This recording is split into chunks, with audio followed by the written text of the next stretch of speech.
نبوت وہ ملی جو آپ سے پہلے کسی کو نہیں ملی، رسالت وہ ملی جو آپ سے پہلے کسی کو نہیں ملی، نسب وہ ملا جو آپ سے پہلے کسی کو نہیں ملا۔ ایسے ہی اخلاق اللہ تبارک و تعالی نے آپ کو وہ عطا فرمائے کہ آپ سے پہلے کسی کو وہ اخلاق نہیں ملے۔ ہر نبی عالی اخلاق، ہر نبی کے اخلاق بلند، مگر بلندی کی بھی ایک حد ہوتی ہے۔ نبی کریم صلی اللہ علیہ وسلم کو اللہ نے وہ اخلاق کی بلندی عطا فرمائی کہ اس اخلاق کی اللہ نے قسمیں کھائیں، وَإِنَّكَ لَعَلَىٰ خُلُقٍ عَظِيمٍ، کہ ہم نے آپ کو عالی اخلاق عطا فرمائے۔ اور ایک روایت میں ہے، اخلاق کی ایک جھلک دکھاتا ہوں۔ نبی کریم صلی اللہ علیہ وسلم تشریف لے جا رہے ہیں، ایک یہودی سے آپ نے چند دینار قرضہ لیا، اور جو آپ قرضہ لیتے تھے شاید اپنی ذاتی ضرورت کے لیے زندگی میں ایک دو مرتبہ قرضہ لیا ہو، اہل خانہ کے نفقے کے لیے ایک دو مرتبہ قرض لیا ہو، ورنہ جو حضور صلی اللہ علیہ وسلم کا قرض ہوتا تھا وہ امت کے لیے ہوتا تھا۔ جہاد کے لیے سواریاں فراہم کرنی ہے اس لیے قرض لیا جاتا تھا، جہاد میں چلتے ہوئے غذائی ضروریات کا بندوبست کرنا ہے اس لیے قرض ہوتا تھا۔ تو آپ نے ایک یہودی سے چند دینار قرضہ لیا، ابھی شاید مدت باقی ہوگی، نبی کریم صلی اللہ علیہ وسلم تشریف لے جا رہے ہیں، راستے میں سامنے سے یہودی آیا، اس نے مطالبہ کیا کہ میرا قرضہ آپ مجھے چکائیں۔ آپ صلی اللہ علیہ وسلم نے فرمایا ما عندی ما اعطیک، بھائی ابھی تو میرے پاس نہیں ہے۔ اس نے کہا انی واللہ لا افارقک یا محمد حتی تعطینی، غصے میں آ گئی۔ اس نے کہا اللہ کی قسم محمد میں آپ کو نہیں چھوڑوں گا جب تک آپ مجھے میرا قرض نہ دے دیں۔ نبی کریم صلی اللہ علیہ وسلم نے فرمایا اذن اجلس معک، تم کہہ رہے ہو کہ میں تمہیں نہیں چھوڑوں گا، تمہارے ساتھ ساتھ رہوں گا، میں جہاں جاؤں گا پیچھے تمہیں تکلیف ہوگی، قرض بھی لیا ہوا ہے اور تمہیں تکلیف میں بھی ڈالوں، تو اس سے اچھا ہے میں تمہارے ساتھ بیٹھ جاتا ہوں، میں تمہارے ساتھ بیٹھ جاتا ہوں۔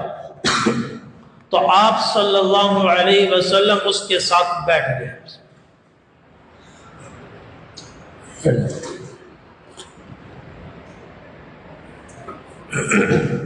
آپ اس کے ساتھ بیٹھ گئے۔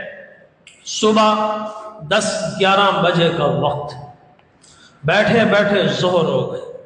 صحابہ کرام آئے، یا رسول اللہ نماز کا وقت ہے۔ بلال آ گئے، یا رسول اللہ نماز کا وقت ہے، مسجد نبوی کا مصلی آپ کا منتظر ہے۔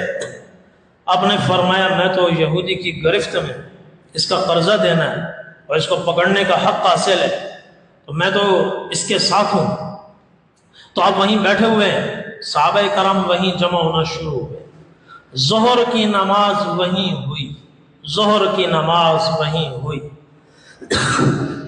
پھر عصر کا وقت آیا، عصر بھی وہیں ہوئی، مغرب بھی وہیں ہوئی، عشاء بھی وہیں ہوئی، اور رات پوری وہیں گزری، فجر کی نماز بھی وہیں ہوئی۔ اب جب صبح ہوئی صحابہ کرام بھی آپ کے ساتھ تھے، تب اب ان کے صبر کا پیمانہ لبریز ہو گیا۔ اب انہوں نے یہودی کو آنکھیں دکھانی شروع فرمائی اور مکے دکھائے، آنکھیں دکھائیں اور اس کو ڈرانا دھمکانا شروع کیا۔ تو حضور صلی اللہ علیہ وسلم کو نہیں خبر، آپ نے یہودی کے چہرے کو دیکھا وہ متغیر ہو رہا ہے، آپ کو اندازہ ہوا شاید صحابہ اس کو ڈرا رہے ہیں، دھمکا رہے ہیں۔ آپ نے پیچھے مڑ کر دیکھا صحابہ کرام کو، آپ نے فرمایا یہ کیا کر رہے ہو؟ عرض کہ یا رسول اللہ کل صبح سے اس نے آپ کو پکڑ کے بٹھایا ہوا ہے، 24 گھنٹے ہونے والے ہیں، اس نے آپ کو پکڑ کے بٹھایا ہوا ہے۔ آپ صلی اللہ علیہ وسلم نے ارشاد فرمایا ان ربی منعنی ان اظلم معاہدا وغیرہ، مجھے میرے رب نے منع کیا ہے کہ میں کسی پہ ظلم نہیں کر سکتا۔ مدینہ طیبہ ہے اور اسلام مدینہ طیبہ میں نافذ ہو چکا ہے۔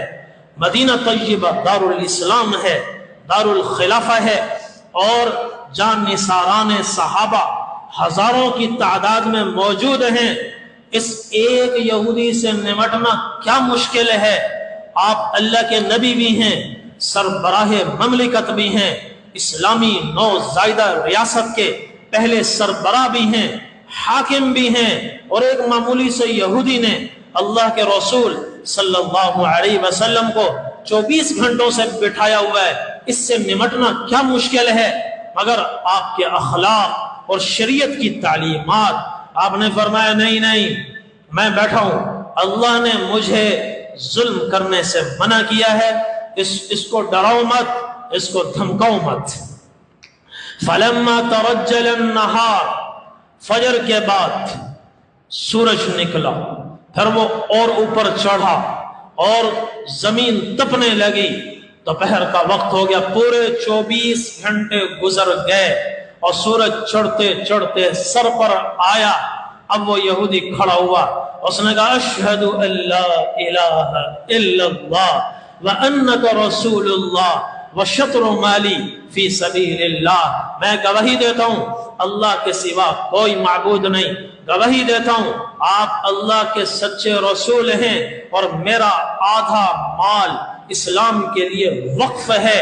اور پھر کہا یا رسول اللہ، اب تک کہہ رہا تھا یا محمد یا محمد، مخاطب کر رہا تھا اے محمد اے محمد۔ اب وہ 24 گھنٹے کے بعد کلمہ طیبہ پڑھنے کے بعد وہ کہنے لگا یا رسول اللہ ما فعلت بك الذي فعلت لك الا لانظر الى نعتك في التوراة، یا رسول اللہ یہ جو میں نے آپ کے ساتھ کیا ہے، 24 گھنٹے آپ کو یہاں بٹھایا ہے، اس کی وجہ صرف اتنی ہے کہ تورات میں آپ کی صفات اللہ نے بیان فرمائی، وہ ساری صفات میں آپ کے اندر دیکھ چکا ہوں، ایک صفت باقی تھی، آپ کا حلم، آپ کا درگزر، آپ کا تحمل، تورات کی وہ صفت مجھے دیکھنی تھی، اس لیے میں نے آپ کو یہاں بٹھایا۔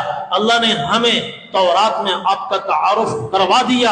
کعب الاحبار فرماتے ہیں نہ ان سے پوچھا گیا تورات میں نبی کریم صلی اللہ علیہ وسلم کا اللہ نے تعارف کیسا کروایا۔ تورات کعب الاحبار فرماتے ہیں